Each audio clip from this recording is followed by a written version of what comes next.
My name is Crixus, and it's time to step into the arena. Today, I'm going to go over the Beast and synergies with other characters, specifically Twitch.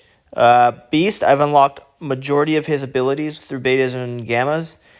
I have just his largest upgrade still left, and that's going to be his rank 4 leap, which does an absolute monster amount of damage. I decided to place some betas into Mulan to start working with her and start playing around with her. But I should have the rest of Beast leveled up here shortly. But first, I want to go into Twitch and the Beast. Beast, he hits like an absolute truck. And here's a tip. The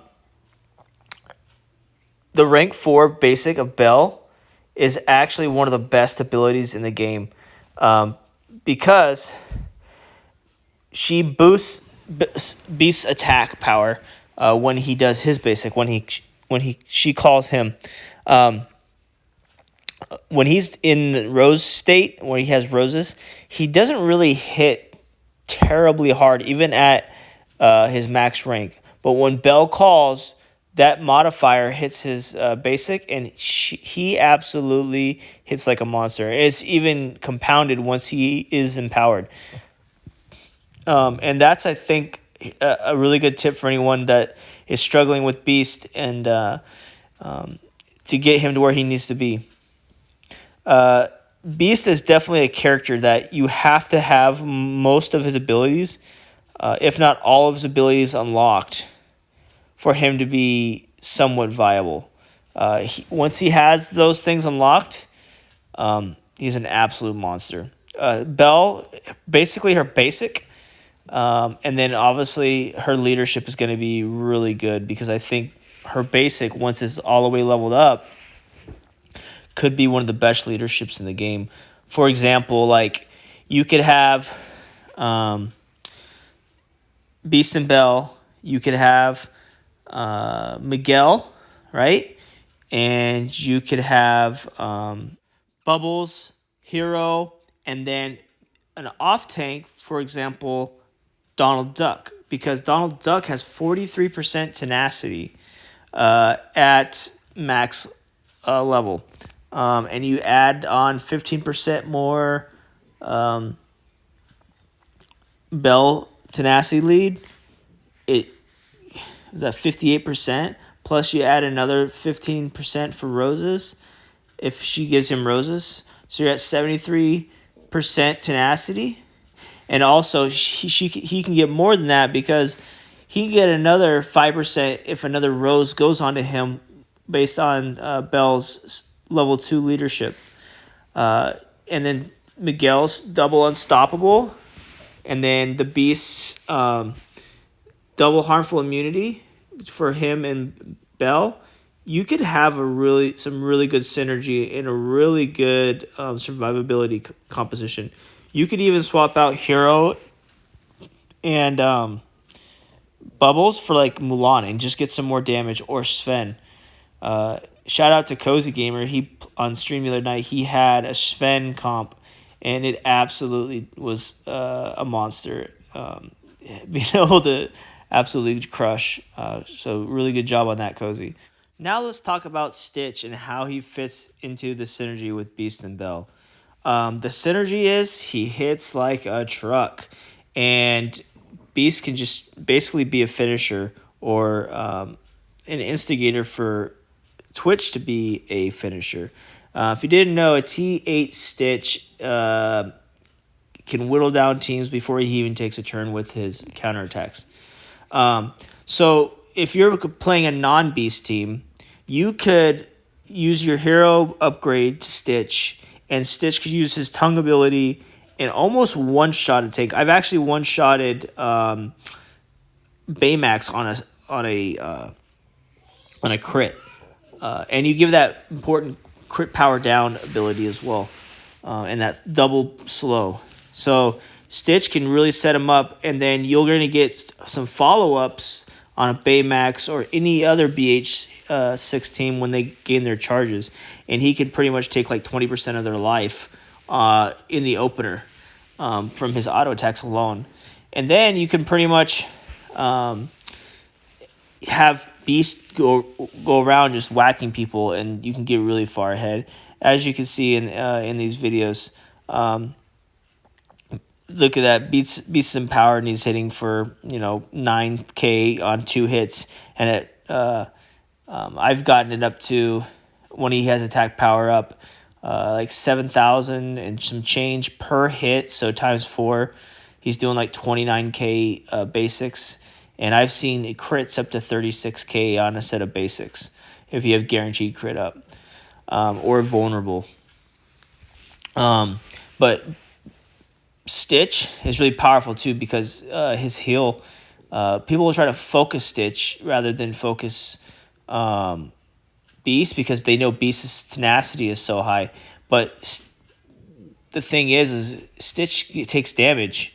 His speed meter is gonna help him get another turn quicker, and those heals are just gonna heal him up. So he has a lot of self-sustain within the battlefield. But Twitch and Beast can really control the map. I had very few losses with the Stitch and Beast combo. Now, if you are facing another Beast, here's another tip.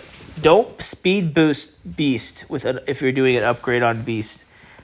If you're doing an upgrade on another character other than Beast, because what this does is you'll get 1 turn on that character. So let's say I speed boost Twitch, he's gonna get a turn, right? Well, then his Beast, the opponent's Beast, is gonna get full speed meter. But guess what? My Beast is gonna take his meter, so I'm getting a double upgrade. That's just a really good tip when you're doing the upgrades. Because if you just straight upgrade Beast, you're only gonna get defense up. So if you're really just looking forward to survivability because you know big hits happening, that's when you would only want to give Beast that. But the best thing to do is probably like give one to even Belle, because Belle can get that double haste, so she can get 2 turns to Beast, because he'll actually hit harder when Belle calls than on his normal basic. Another good thing about Stitch is people don't realize like his car hits extremely hard, especially when there's at least 1 stack of defense down. The more, the better. Especially if you haven't faced a T8 Go-Go, she is the most annoying and damage dealing character, and the biggest surprise I've seen at tier 8. Go-Go absolutely can do some very quick damage and can quickly wipe out your team. So I found a good way to control a Go-Go is once you do have an opportunity to attack her, if you can get 1 defense down on her with, like, say you give her a hit her with Belle or Beast to flip a ability, or already had a previous auto from Stitch. If he gets down, they're not going to expect that, if their Go-Go is at like 75, 80%, that Stitch is just going to kill her in 1 shot. And as soon as their Go-Go goes down, because there's people who have put a lot of investment in his Go-Go as their main damage dealer, and as soon as you get her down, you're going to control the battlefield, and it's almost guaranteed to win. So save that car for those big damage dealers, because they're going to think they're safe when they're really not. You can do a same thing with like a Wasabi, let's say a Zerg, any solid damage dealer. If you got them at like 80% with at least 1 defense down, you can, or even if they're like 60% and they don't have any defenses down, throw that car and they will just be deleted. And it also helps out wipe those evades if there's any evades on the field. Now, speaking of evades, a lot of people will use Beast's Roar to clear the evades, right? If you're playing with another tank, I try to never, ever, ever use Roar because it kind of defeats the purpose. Roar actually decreases your damage unless you're trying to survive, because she's going to give those more roses back to Beast, and you're taking yourself farther away from being empowered. You'll actually have better survivability by getting into empowered quicker because you're going to be doing more damage, and then the enemy team is going to have less turns. So it might seem like you're going to survive better, but getting to empowered is actually more survivability in most situations, especially if you're running a second tank, like Baymax, Fred, or any big tank like Maui. Now, if you're not, it really depends on the situation. If you're trying to burn the enemy down and just let them kind of get their turns out, then don't roar. Just try to straight up burn an opponent, because as soon as you get one opponent down, you're probably going to start controlling the board. However, if you get that first initial burst, they're going to get that Fairy Slumber, which is the most annoying spell in the game. You could be so far ahead, and then they have a 2-turn Fairy Slumber, and then you're sitting there waiting while they just take out, like, say, your hero or your Bell. So that's just something to be mindful of. I found the best survivability and the most control for Beasts was with a double tank comp. Now there is those the shadow comps, which is like the Mulan and the Bubbles and even the Sven. But I really hoped you got some good advice out of this, and feel free to leave some comments, or if you have any questions about anything with in terms of the arena DSA, I'm more than happy to help you with any type of strategy as well. My name is Crixus, and I want to thank you for stepping into the arena.